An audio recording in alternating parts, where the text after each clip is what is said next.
Welcome to Acton Line, the podcast of the Acton Institute for the Study of Religion and Liberty.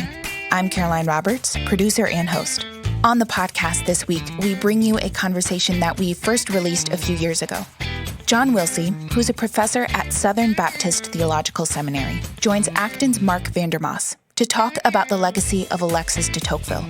Tocqueville was a French political scientist and historian in the 19th century, and his work continues to help us understand the role of different institutions and civil society in America. If you like this episode, help us bring more attention to the podcast by leaving us a rating and review on iTunes. Well, I am pleased today to be joined here in the Acton Institute studios by Dr. John Wilsey. Dr. Wilsey is from Texas. We always love having Texans in the building. He's an assistant professor of history and apologetics at Southern Baptist Theological Seminary. And he is here today as a part of our Acton Lecture Series, kicking off our Acton Lecture Series for the fall of 2016. And first of all, Dr. Wilsey, welcome. So glad to have you here in Michigan. Thanks. It's great to be here. I appreciate you having me. You get to experience just a touch, not the full-on blast of fall, but a touch of a northern fall, which is really the reason to live up north here. Down in Houston, this is a full blast of winter. It's 65 outside. So. Yeah, I know. It's you've bundled up in your winter coat and all ready to go.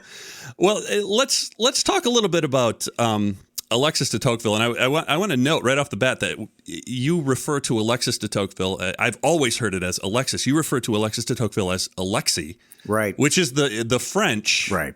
The proper French pronunciation. So it's actually more correct, the right way to do it. That's what they tell me. I'm just going to give you credit for that. I mean, I wasn't born in France, so. But you have written about de Tocqueville and talked about him a lot. And Tocqueville is an interesting character, an important character in American history. He's viewed as probably the most incisive critic or observer of American society and politics, at least in his time of the 1800s. Talk a little bit about who Tocqueville was and what led him to America. Yeah, sure. So Tocqueville is born in 1805. He is born into an ancient aristocratic family.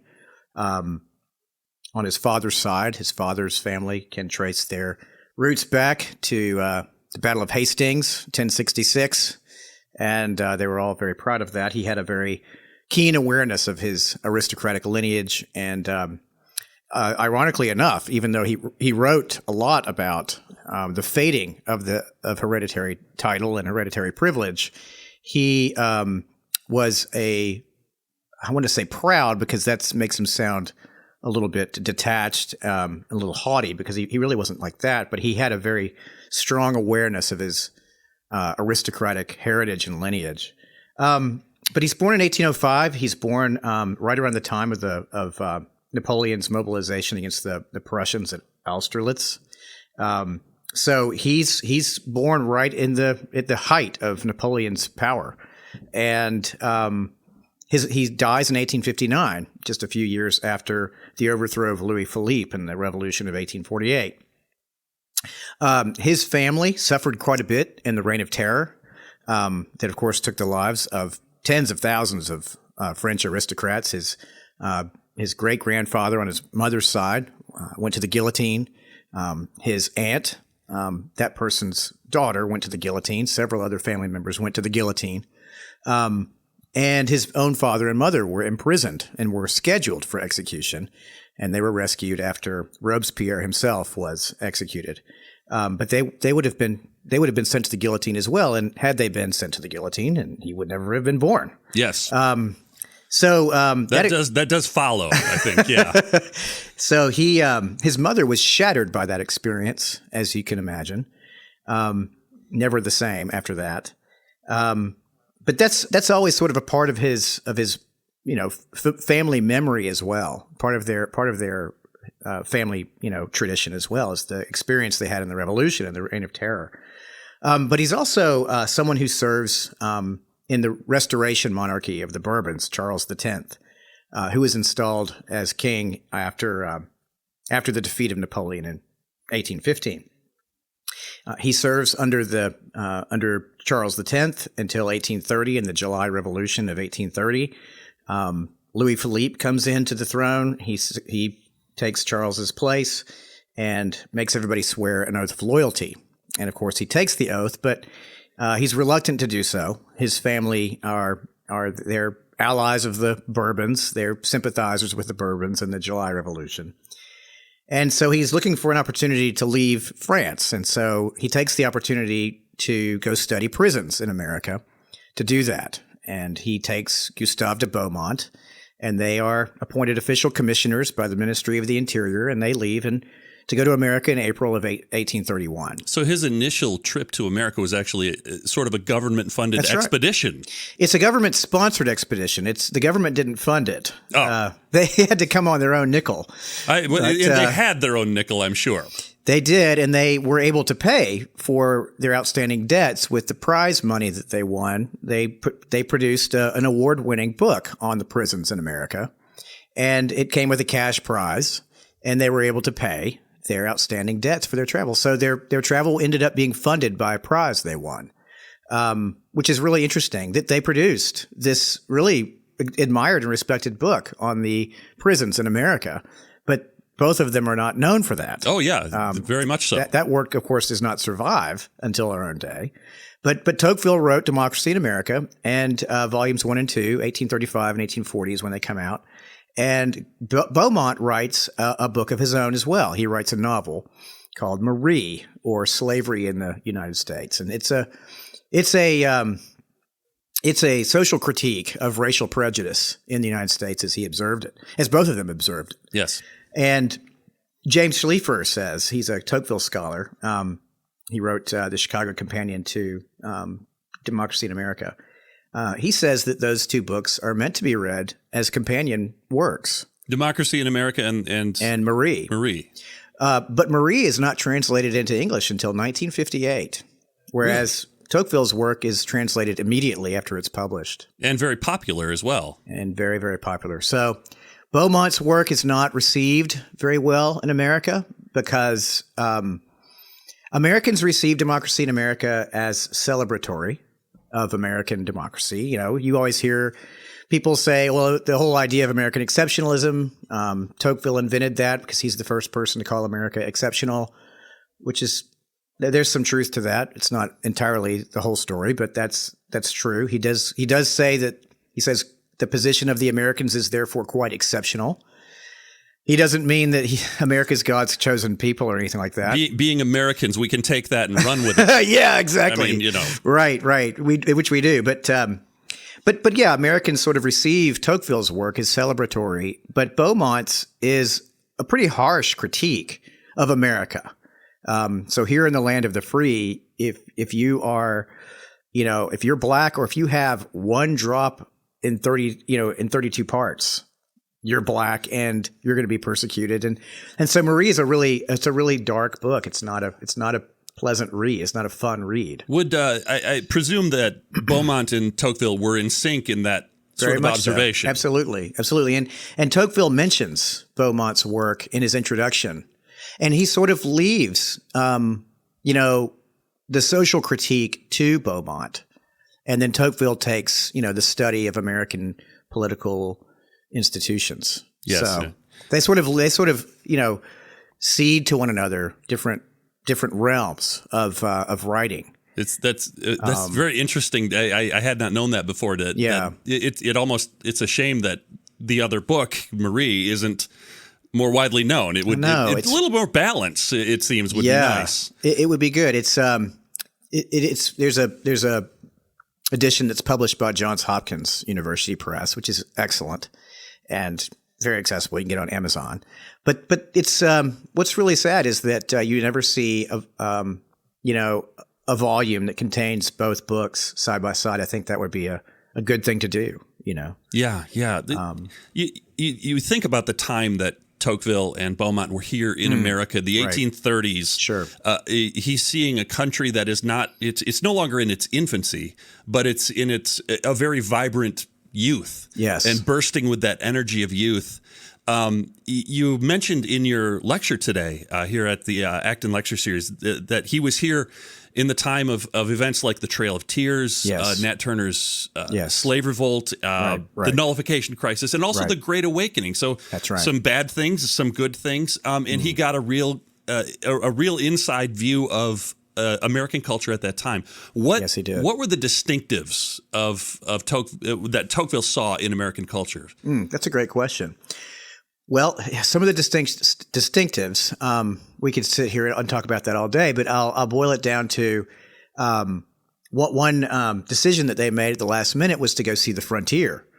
So they take a steamboat up Lake Erie, Lake Huron. Lake Huron, yes. Huron, sorry. You're in Michigan. I have to correct you. Not Pennsylvania. We gotta have the Great Lakes right here. Right, we got to do that. So, but they take a steamship to Michigan, and they proceed all the way to Saginaw, and come back, and it's a 2-week excursion through the wilderness of past the frontier, and the account of that is called, Tocqueville writes it, it's called A Fortnight in the Wilderness.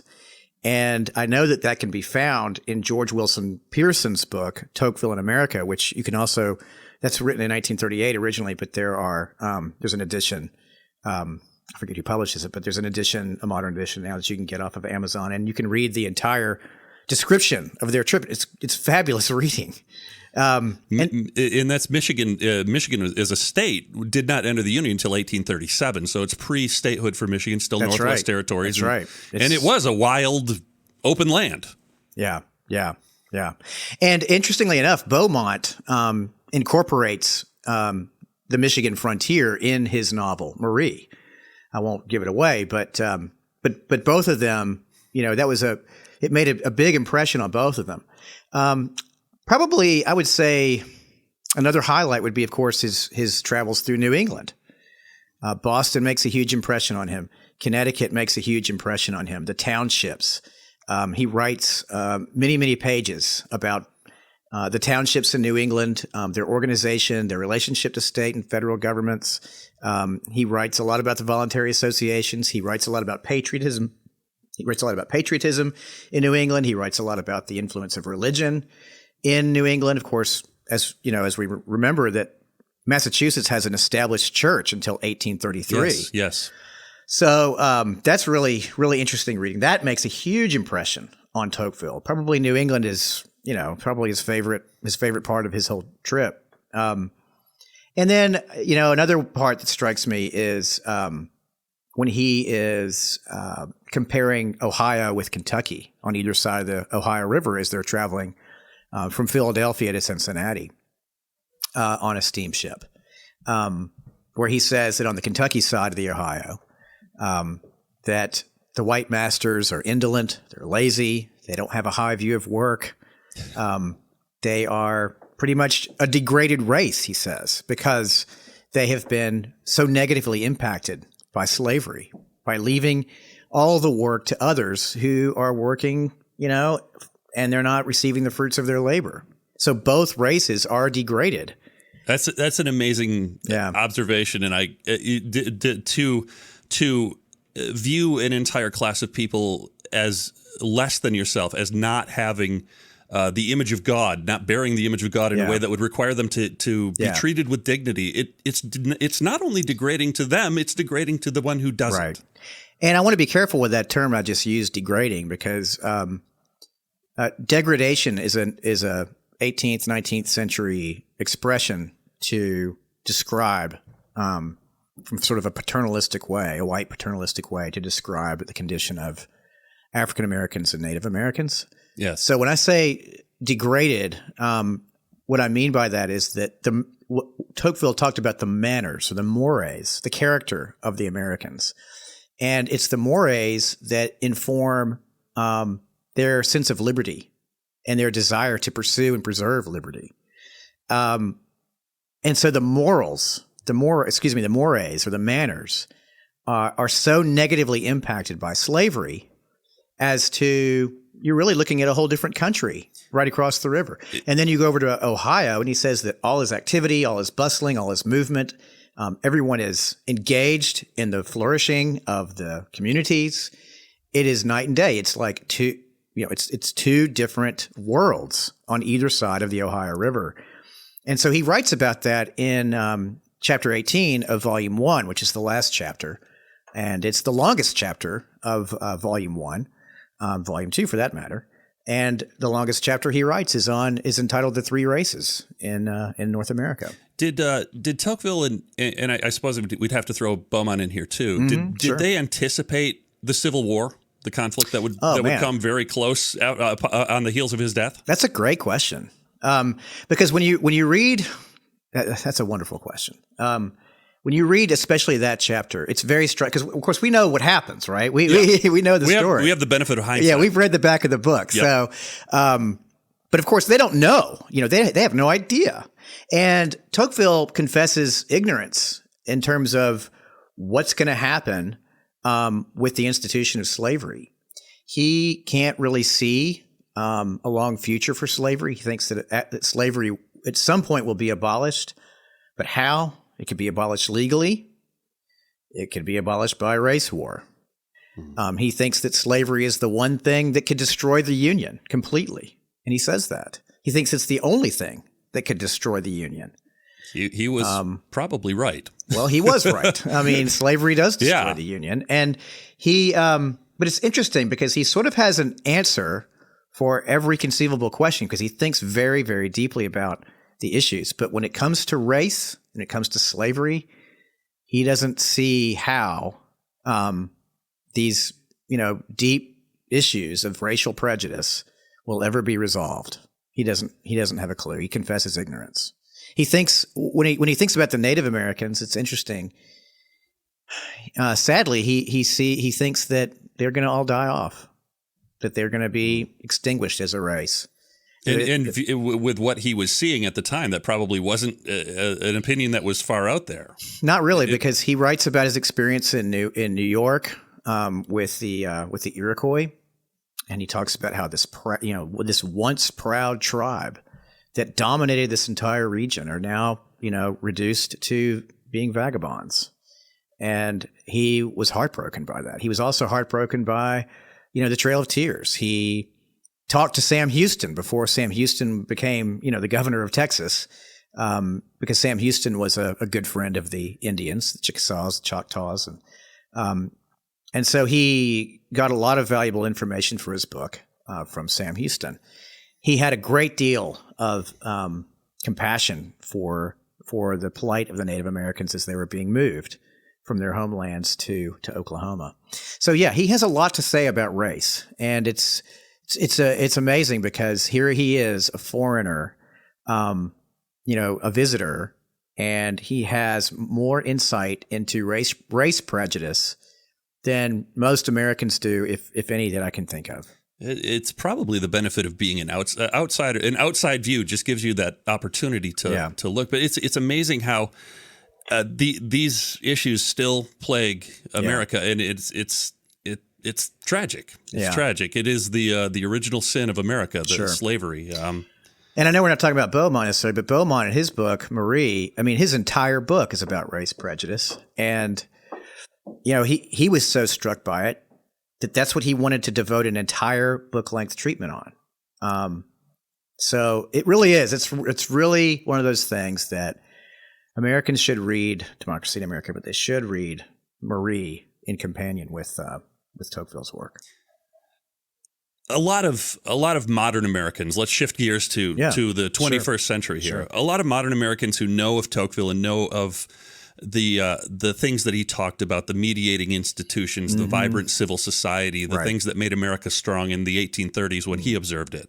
There are a lot of people who have a great deal of concern. I would admit that I'm among them, that these institutions that Tocqueville saw as giving strength and vigor to this young republic have declined. How did that happen? When did that happen? What has been the process by which those institutions have declined? I think of the 20th century, and obviously the introduction of the progressive movement and the different style of politics and a different understanding of the person, really, that comes along with that. Is it tied up with that? Is there more? Yeah, I think there's a lot more. I mean, that's a real broad question. I'm sorry. It's a good one. It's wide open. Yeah, it's a great question. We have to, one of the things I wanted to stress in the lecture was we have to think historically about this book because it is a historical artifact. Even though it's a work of political science, it's still a historical artifact, and so we have to think historically about it. And one of the ways we do that is we think about how much has changed since 1831, 1832, when he was here. A lot has changed, and some of it's good. A lot of it's good. I sit around and think that a lot has changed since like 1991. Sure. I'm getting old enough that I have that sort of perspective, and it's amazing. But exactly. But from Tocqueville's time, yeah. Having been born in 1991, I know exactly what you mean. I feel bad now. I feel bad, and you should feel bad for making me feel bad. But go on, please. But when you think about some of the changes, we've had the Civil War that radically changes. The relationship between the federal government and states. It changes the Constitution with the 13th, 14th, and 15th Amendments. You have America going from being a continental power to being a world power in 1898, Spanish-American War. You have World War I and the Depression and World War II. And these are, I'm looking at these things. These are wars and these great crises in America. But there's more subtle changes as well. Something like Reconstruction. The Reconstruction South is a very complex place. The standard narrative is during Reconstruction, all the Southerners, except for the Scalawags, were of one mind concerning the calamity of the Civil War and what they were going through at the time. I don't know. It's always portrayed in a very simplistic way, but Reconstruction is a deeply complex reality that historians are still grappling with, over 100 years, well over 100 years later. So you have more subtle movements in society, in economics, in politics. You have the growth of the power of the presidency as a result of the Cold War, as a result of a lot of things, not just the Cold War. And you can take it back to Theodore Roosevelt. Theodore Roosevelt's the first modern president. He expands the power of the presidency. He sort of locates Americans' attention on the presidency and away from the Congress. You have the growth of the power of the Supreme Court in the post-World War II era, especially since Brown versus Board in 1954. All these things, I would say, draw a great deal of attention to the national government. And we are accustomed to looking to the national government to solve our problems. So we make statements like, this is a do-nothing Congress. Yes. And what we want the Congress to get stuff done. We want them to be doing things all the time. Well, I mean, one of the things that Tocqueville writes about in the 1830s is, the process of getting stuff done takes place through mediating institutions and voluntary associations. So it's not even necessarily something that's a governmental process. It's something that at that time could be outside the government in private. The most pressing questions are dealt with through local autonomy. Now, he does spend a great deal of time in the first volume describing the federal government, the processes of the federal powers of the federal government, powers of the states, and breaks it down to the legislature, the executive, the judiciary. And it's all very interesting reading. But he has a really high view of the mediating institutions that are coming into prominence in American society as a result of the Second Great Awakening, right?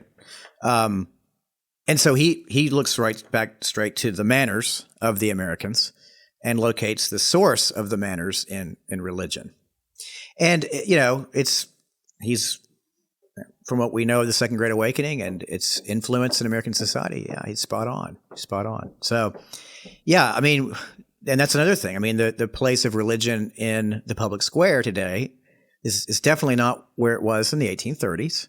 It's changed a lot. There's a lot of reasons for it. A lot of them are good reasons. Mm-hmm. We conservatives often think of it as, well, it's all bad, but there's a lot of good things about it too. Yeah. Which speaks to the complexity of the changes over time. So those are things that we have to kind of think about when we read Tocqueville's work. we have to read it as a work of history as well as a work of political science, and it's a challenge to do that. It's taxing to do that.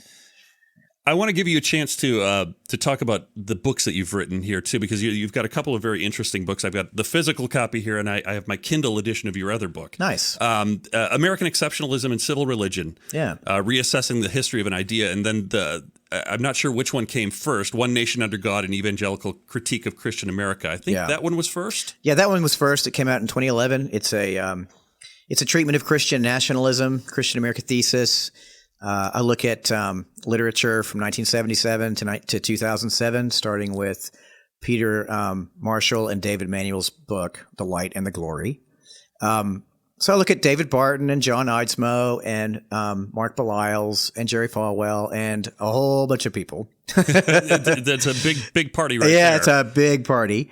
And I write a history of religious freedom in America, conceptions of the relationship between religion and the state, and also a critique of the idea that America was founded as a Christian nation. And to be clear on this, as I've been reading through, this is the thesis, not that America has significant roots in Christianity or has been influenced by Christianity, right? But that America itself is, almost by constitution, a Christian nation.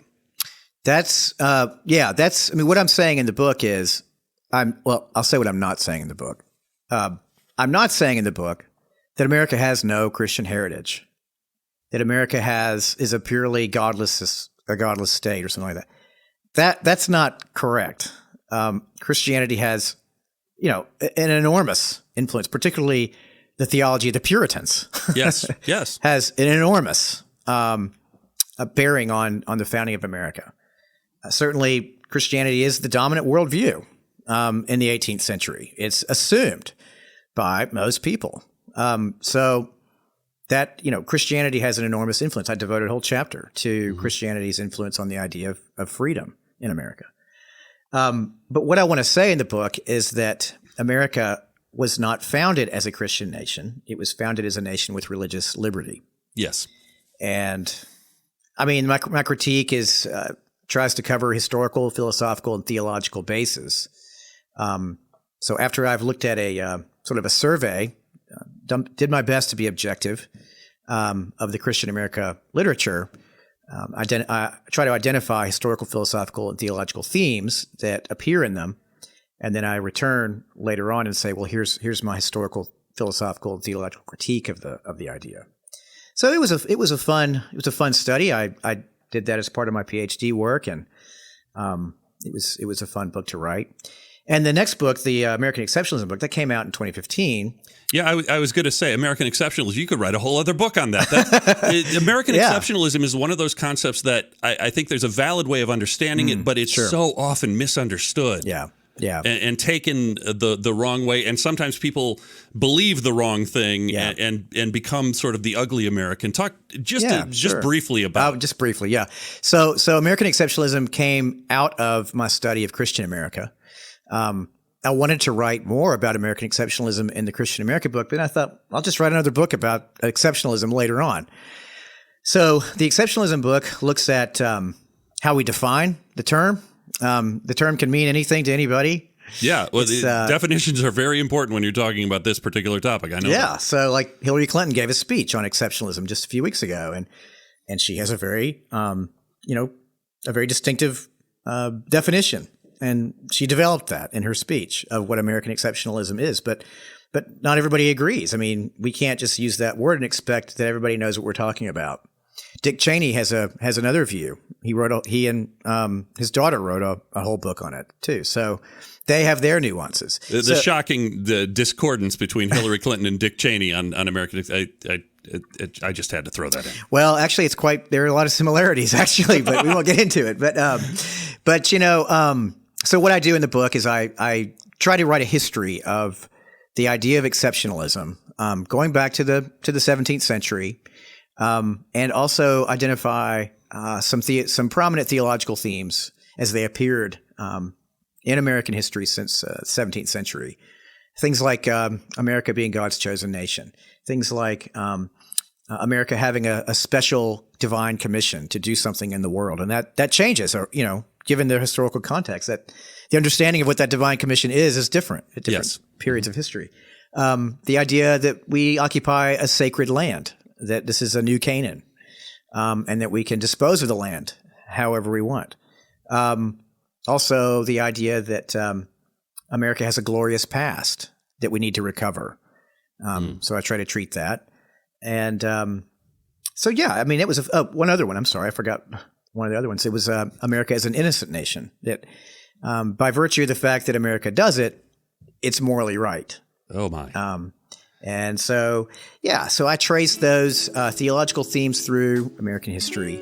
That was a fun book to write. I can imagine. There's a lot of material there. There's a lot of material there. I could have written a lot more.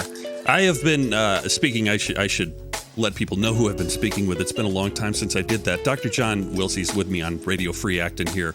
And Dr. Wilsey, again, thanks so much for coming to Grand Rapids, being part of the Acton Lecture Series, and thanks for taking the time to talk with us today. It's been very interesting. Yeah. I'm going to make sure there are links to both of your books and some Tocqueville resources as well in the podcast when we post it. And again, thank you so much. Excellent. Thank you so much. Thank you so much for listening today. Here at Acton, our podcast team is working hard to make a great show for you every week, but I know that we couldn't do it without you. Help us make an even better podcast and reach us at actonline@acton.org. I respond to all of the emails and I read all of your feedback. It really matters to me, so please don't hesitate to reach out. Also, if you have any friends who you think would enjoy listening to Acton Line or learn more about the work that Acton Institute does, please share this podcast with them. You can subscribe to this podcast on the usual directories like iTunes and Google Play and Stitcher, but now we're even on Spotify and YouTube, so don't forget to check us out there. This episode is produced and edited by me, Caroline Roberts, with audio mixing by Doug Nagel.